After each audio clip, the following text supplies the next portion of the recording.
Hello everyone, welcome back. আমরা আগের ক্লাসে শিখেছিলাম অ্যাসার্টিভ সেন্টেন্স। এর আরও কিছু অংশ বাকি আছে, আসো তাহলে আজকে দেখে নিই। Okay, let's go. Assertive sentence.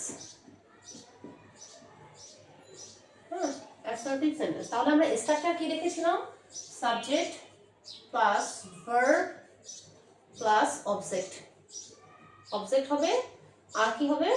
শেষে একটা ফুল স্টপ হবে। এটা হচ্ছে আমার অ্যাসার্টিভ সেন্টেন্সের কি স্ট্রাকচার। এখন আমরা আরেকটা স্ট্রাকচার দেখব যেটা অ্যাসার্টিভ সেন্টেন্সের মধ্যে পড়ে। যেমন দেখো, দেয়ার বা ইট দিয়ে শুরু হবে, তারপর কি থাকবে? ভার্ব থাকবে, তারপর থাকবে হচ্ছে সাবজেক্ট প্লাস অবজেক্ট, তারপর ফুল স্টপ। যদি তোমরা এই ধরনের কোনো স্ট্রাকচার দেখো দেয়ার বা ইট দিয়ে শুরু হবে, ভার্ব হবে, তারপর কি হবে? সাবজেক্ট হবে প্লাস অবজেক্ট হবে। এরকম যদি কোনো স্ট্রাকচার পাও কোনো সেন্টেন্সে এবং লাস্টে ফুল স্টপ থাকে, তাহলেও সেটা অ্যাসার্টিভ সেন্টেন্স হয়। এটার আরেক মানে এইটা মূলত মানে কি বলবো যে আরেকটা মানে অংশ আছে, এটার আলাদা একটা অংশ আছে, কিন্তু অ্যাসার্টিভ সেন্টেন্সের মধ্যে পড়ে, কিন্তু এটার আলাদা একটা টপিক।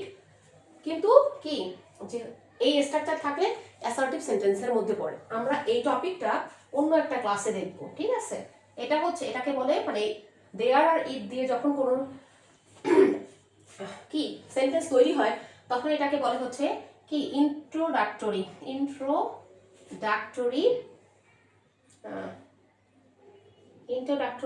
দেয়ার বা কি ইট। এটা আলাদা একটা কি ক্লাস আমরা বানাবো, যেখানে দেয়ার এবং ইট দিয়ে শুরু হয়। এখন তোমরা জাস্ট মনে রাখবা যে এই ধরনের কোনো সেন্টেন্স দেখলে সেটাও অ্যাসার্টিভ সেন্টেন্সের মধ্যে পড়ে, ঠিক আছে?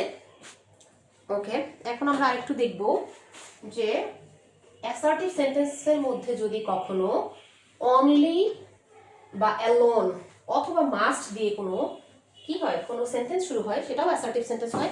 জাস্ট দেখে নিব এটা কিভাবে হয়। যেমন ধরো, কোনো সেন্টেন্সে যদি অনলি দেখো অথবা কি অ্যালোন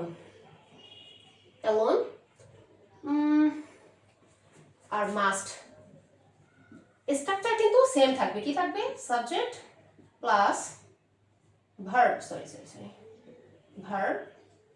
প্লাস অবজেক্ট প্লাস না এক্সটেনশন মানে কি ফুল স্টপ। সেম এটা থাকবে, মানে এই স্ট্রাকচার থাকবে যেখানে সাবজেক্ট থাকবে, ভার্ব থাকবে, অবজেক্ট থাকবে, লাস্টে কি থাকবে? Full stop. কিন্তু এর ভিতরে প্রথমেও বসতে পারে অনলি, অ্যালোন অথবা মাস্ট, অথবা মাঝেও বসতে পারে, যে কোনো স্থানে বসতে পারে, কিন্তু সমস্যা নাই। তোমরা দেখবে যে সাবজেক্ট আছে কিনা, ভার্ব আছে কিনা, অবজেক্ট আছে কিনা। তাহলে কয়েকটা সেন্টেন্স দেখি যে এটা কিভাবে গঠন হয় আর এটাকে কিভাবে নেগেটিভ করতে হয়। আচ্ছা আসো, যেমন দেখো, যদি কোনো বাক্যে অনলি বা অ্যালোন থাকে,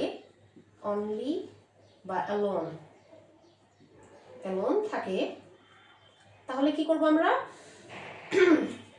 এটাকে তিনটি মানে এই অনলি এবং অ্যালোন যখন কোনো বাক্যে থাকে, সেটাকে নেগেটিভ করার জন্য আমরা তিনটা শর্ত মনে রাখবো। কি? অনলি বা অ্যালোন থাকলে কি কি থাকবে? থাকবে হচ্ছে ব্যক্তি, বস্তু,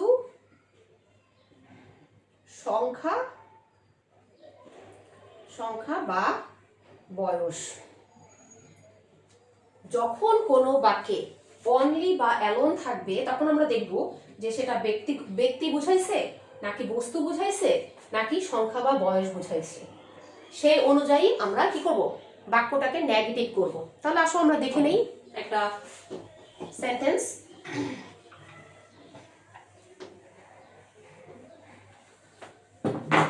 যেমন যদি ব্যক্তি দ্বারা মানে ব্যক্তিকে বোঝায়, তখন কি হবে? Only Rima can do this. দেখো, এটা অ্যাসার্টিভ সেন্টেন্স না? সাবজেক্ট আছে, ভার্ব আছে, তারপর কি অবজেক্ট আছে এবং ফুল স্টপ আছে। কিন্তু এই সেন্টেন্সে কি ব্যবহার হয়েছে? অনলি। তো যখন অনলি থাকবে কোনো অ্যাসার্টিভ সেন্টেন্সে, তখন তাকে আমরা কিভাবে নেগেটিভ করব? এখন যদি ব্যক্তি বোঝায়, এটা ব্যক্তি বুঝাইছে না? দেখো, only Rima can do this, শুধু এই কাজটা কি করতে পারে, মানে এটা কে করতে পারে, রিমা করতে পারে। তাহলে এটা কি ব্যক্তির কথা বোঝাইছে না, রিমা কি ব্যক্তি, ব্যক্তি। তাহলে এটাকে আমরা নেগেটিভ করার সময় কিভাবে করবো আসলে দেখে নিই।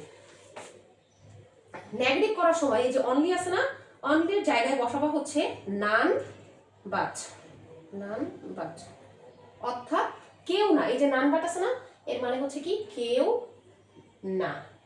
তাহলে দেখো এই যে অনলি আছে, আমি কি বললাম যে ব্যক্তি যখন বুঝাবে শুধু ব্যক্তি, আর সেখানে যদি অনলি, এখানে কিন্তু অ্যালোনও থাকতে পারে, এই যে একটু আগে দেখালাম না অ্যালোন, অনলি অ্যালোন যে কোনো একটা থাকতে পারে। যদি এটা থাকে তাহলে নেগেটিভ করার সময় কি বলবো, আগে দেখবো যে বাক্যটা ব্যক্তি বুঝাইছে না বস্তু বুঝাইছে নাকি সংখ্যা বা বয়স বোঝাইছে। যেহেতু এখানে কি বুঝাইছে, রিমা ব্যক্তি, তাহলে এটাকে আমরা যখন নেগেটিভ করতে যাব তখন কি হবে, এই যে অনলি এর পরিবর্তে নান বাট ব্যবহার হবে। দেখো তাহলে দেখি, এই যে দেখো কিছুই করতে হবে না, শুধু অনলি এর জায়গায় নান বাটটা বসায় দিবা, বাকি যা আছে তাই থাকবে। তাহলে দেখি none but, none but, sorry, none but Rima, Rima can do this. তাহলে কি হলো, এই দেখো অনলি এর পরিবর্তে জাস্ট কি বসেছে, নান বাট, বাকি যা আছে তাই আছে। দেখো সাবজেক্ট, ভার্ব আর হচ্ছে অবজেক্ট, আর এই যে ফুল স্টপ, এটা হচ্ছে অ্যাসার্টিভ সেন্টেন্স। যদি এই ধরনের কোনো তোমরা কি দেখো যে সেন্টেন্স দেখো, তখন কি হবে, জাস্ট অনলি আর অ্যালোন আছে কিনা, আর কি বুঝাইছে কিনা, ব্যক্তি বুঝাইছে কিনা, তখন কি হবে, নান বাট হবে। জাস্ট অনলি বা অ্যালোন উঠিয়ে সেখানে নান বাট হবে। তাহলে কি হলো, only Rima can do this, sorry none but Rima can do this, অর্থাৎ রিমা ছাড়া, এই যে নান বাট মানে কি কেউ না, তাহলে কি রিমা ছাড়া এই কাজটা কেউ করতে পারে না, জাস্ট নান বাট বসাই দিছি। তাহলে এখন আমরা কি দেখবো, এখন দেখলাম ব্যক্তি হলে এটা হবে। তাহলে আসো এখন আমরা দেখি বস্তু হলে কি হবে। ওকে ওকে, তাহলে আমরা এখন কি শিখবো, যে বস্তু আর হচ্ছে কি সংখ্যা বা বয়স থাকলে কি হয়। ওকে, আমরা তো ব্যক্তি দিয়ে শিখলাম, তাহলে এখন আমরা দেখবো বস্তু এবং সংখ্যা দিয়ে। ওকে ওকে, সরি সরি, লেটস গো।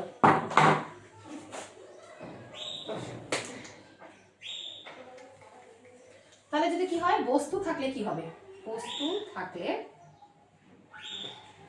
তখন অনলি বা অ্যালোনের জায়গায় কি বসবে, অনলি বা alone, O N E alone, এটা উঠিয়ে কি বসবে, নাথিং বাট, নাথিং বাট। তাহলে এই নাথিং বাট মানে কিছু না শুধু। ওকে, কিছু না শুধু। তাহলে আমরা একটা সেন্টেন্স দেখি, সরি সরি সরি, শুধু। দেখো তাহলে যদি বস্তু বোঝায় অনলি আর অ্যালোনের ক্ষেত্রে, তাহলে কি হবে, এই অনলি এবং অ্যালোনের পরিবর্তে কি বসবে, নাথিং বাট, কিছু না শুধু। তাহলে আসো আমরা সেন্টেন্সের মাধ্যমে দেখে নিই। ওকে, দ্য বয়, সরি কলমটা লিখতেছে, the boy wants a toy. দেখো the boy subject, wants, sorry oh shit, sorry wants,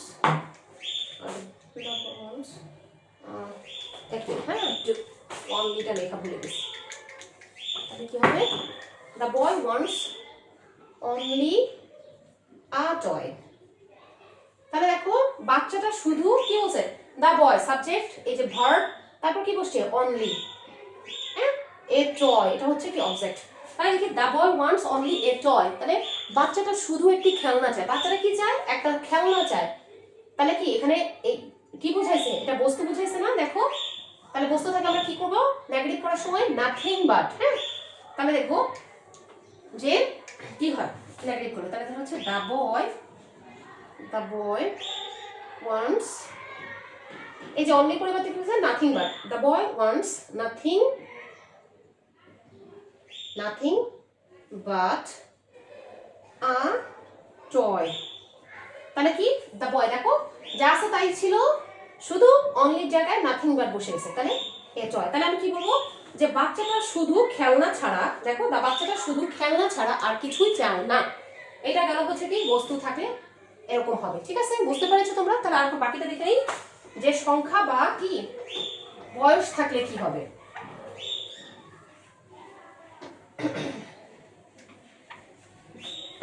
তাহলে দেখি সংখ্যা বা বয়স থাকলে কি হবে, তাহলে সংখ্যা বা বয়স থাকলে বয়স সরি সরি সরি থাকলে কি হবে, তাহলে যদি সংখ্যা বা বয়স থাকলে অনলি বা অ্যালোন, অ্যালোনের পরিবর্তে কি আসবে, not more than, not more than, not more than, এর বেশি নয়। এটা মানে হচ্ছে কি, নট মোর দেনের মানে হচ্ছে এর বেশি নয়, এর বেশি নয়। দেখো কি তাহলে, যে যখন আমরা কি থাকবে সংখ্যা বা বয়স বোঝাবে কোনো সেন্টেন্সে, যখন কি থাকবে অনলি বা অ্যালন, তখন আমরা নেগেটিভ করার সময় কি বসাবো, নট মোর দেন, মানে এর বেশি নয়। তাহলে আমরা একটা কি সেন্টেন্স দেখে নিই। ওকে, তাহলে কি বলতে পারি, আই হ্যাভ অনলি 10 টাকা। এখানে কি বলতেছে দেখো, সাবজেক্ট আছে, ভার্ব আছে, তারপর কি অনলি আছে, আর লাস্টে তো ফুল স্টপ থাকবেই। 10 টাকা, এখানে কি সংখ্যার কথা বোঝাইছে না, যে আই হ্যাভ অনলি 10 টাকা, আমার কাছে কি শুধু 10 টাকা আছে। তাহলে দেখি এটাকে নেগেট করার সময় কি হবে বলতো, আই হ্যাভ নট মোর মোর দেন দেন 10 টাকা। তাহলে কি হলো দেখো, দেখো যা আছে তাই, সাবজেক্ট ভার্ব, তারপর কি হয়েছে, এই যে অনলি এর পরিবর্তে কি বুঝাইছে, বসিয়ে দিয়েছি নট মোর দেন। দেখো এই যে অনলি উঠিয়ে আমি কি দিয়ে দিছি, নট মোর দেন, তারপর কি যা আছে তাই। তাহলে হলো কি, আই হ্যাভ নট মোর দেন 10 টাকা, আমার কাছে 10 টাকার বেশি নেই। ঠিক আছে, বুঝতে পেরেছো? তাহলে আমরা কি দেখলাম, যে অনলি এবং এমন যদি কোনো বাক্যে থাকে তাহলে তিনটা জিনিস খেয়াল রাখবো, যে ব্যক্তি বুঝাচ্ছে কিনা, বস্তু বুঝাচ্ছে কিনা, আর কি সংখ্যা বুঝাচ্ছে কিনা। তখন সে অনুযায়ী অনলি এবং কি অ্যালোনের পরিবর্তে মানে কি এই যে নট মোর দেন বাকি যেগুলো দেখালাম এগুলো বসিয়ে নেগেটিভ করতে হয়। তাহলে এখন আমরা দেখবো হচ্ছে মাস্ট যদি থাকে তাহলে কি ব্যবহার করতে হবে। চলো তাহলে এখন মাস্ট দিয়ে দেখে নিই। ওকে, মাস্ট থাকলে কি হবে সেটা আমরা এখন দেখব।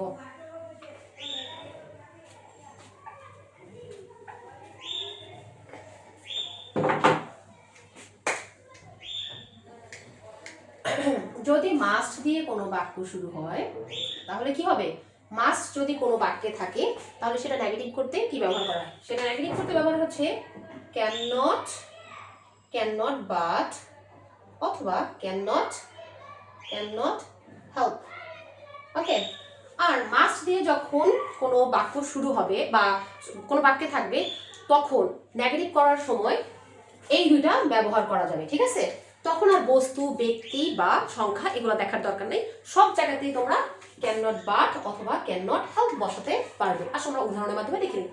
তাহলে দেখো কি বলা যায়, আচ্ছা ইউ মাস্ট গো, মানে তোমাকে অবশ্যই যেতে হবে। দেখো সাবজেক্ট ভার্ব অবজেক্ট নেই, সব জায়গায় যে অবজেক্ট থাকবে তা না, সাবজেক্ট ভার্ব দিয়েও কি হয় সেন্টেন্স তৈরি করা যায়। তাহলে আমি এখানে নেগেটিভ করার সময় কি করবো, যে ইউ মাস্টের জায়গায় কি হবে, ক্যান নট বাট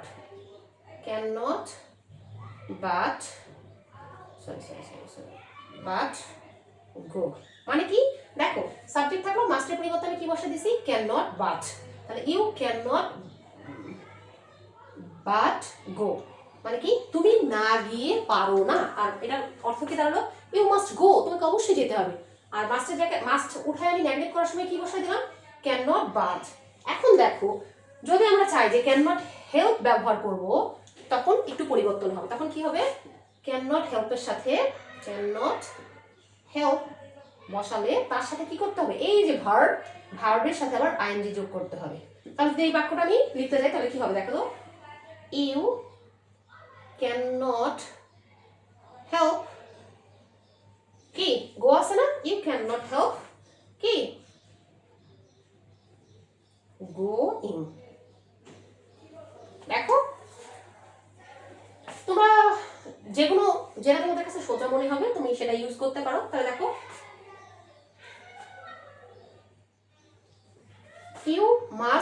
গো। তাহলে you can not but go, তখন ভার্বের কোনো পরিবর্তন হবে না যদি ক্যান নট বাট বসাও। কিন্তু সেম যদি ক্যান নট হেল্প বসাতে চাও তাহলে কি দিতে হবে, you can not help, oh you can not help, বাটটা দিতে ভুলে গেছি, এখানে বাট হবে বাট গোয়িং। হ্যাঁ, যা আছে তাই দেখো, ইউ ক্যান নট, সরি ঠিকই আছে, you can not help going, ঠিক আছে, যা আছে তাই থাকবে। দেখো এই যে ইউ দিলাম, সাবজেক্ট দিলাম, এই মাস্টের পরিবর্তে ক্যান নট হেল্প দিলাম, জাস্ট ভার্বের সাথে আইএনজি হয়ে গেছে। দেখো ইউ ক্যান নট হেল্প গোয়িং। তাহলে এখন আমরা আরেকটু দেখব বিষয়, সেটা হচ্ছে আমরা তো লেটার শিখেছি এবং ওয়ার্ড শিখেছি, সেখানে একটা তথ্য আমি তোমাদেরকে বলতে ভুলে গেছি, সেটা এখন আমি তোমাদেরকে জানাবো। আমরা শিখেছি কি, লেটার এবং ওয়ার্ড তো আগে ক্লাসে শিখেছি, মানে প্রথম ক্লাসে। তাহলে হচ্ছে এ এবং হচ্ছে কি আই, এই দুটো আমরা কি পড়েছিলাম, যে এটা হচ্ছে লেটার, লেটার প্রত্যেকটা সিম্বলকে আমরা বলি লেটার। কিন্তু তোমরা কি জানো যে এই যে লেটারকে, এটা একই সাথে লেটার এবং ওয়ার্ড, কেন, কারণ এটার একটা কি আছে, একটা সুন্দর অর্থ আছে। এ মানে কি, এ মানে হচ্ছে একটি, সুতরাং এই এটা একই সাথে হচ্ছে লেটার এবং একই সাথে কি ওয়ার্ড। এখন দেখো আই, আইও সেম, একই সাথে লেটার আর একই, আই মানে কি আমি, সুতরাং একই সাথে হচ্ছে এটা ওয়ার্ড। তাহলে এখানে কি দাঁড়ালো, যে ইংলিশ লেটারে দুইটা সিম্বল আছে যেটা একই সাথে ওয়ার্ড হিসেবে ব্যবহার হয় এবং একই সাথে লেটার হিসেবে ব্যবহার হয়। এই যে দেখো, বাস। আসো আমি আজকে যে ক্লাসগুলো শিখলাম তোমাদেরকে কিছু হোমওয়ার্ক দিই, যাতে দেখি তোমরা নেগেটিভ করতে পারো কিনা। ওকে, তাহলে কিছু হোমওয়ার্ক তোমাদেরকে দিচ্ছি, দেখি তোমরা নেগেটিভ করতে পারো কিনা। ওকে ওকে, আমি কিছু সেন্টেন্স লিখতেছি, তোমরা বাসায় এটা ট্রাই করবে নেগেটিভ করার জন্য। তাহলে শুরু করা যাক। কেমন, অনলি আল্লাহ ক্যান হেল্প আস, এটা একটা। তারপর আর কি দেওয়া যায়, এটা টু হচ্ছে হি likes only sweets, only yes sweets। তারপর দেওয়া যেতে পারে I am only কি 20। তারপর 4 হচ্ছে you must obey your parents, PARENTS, parents। তারপর আর কি দেওয়া যেতে পারে 5 he eats only কি apple, APPLE apple। তারপর দেওয়া যেতে পারে 6 you must follow the rules, rules। তারপর আরো দেই I have only one pen।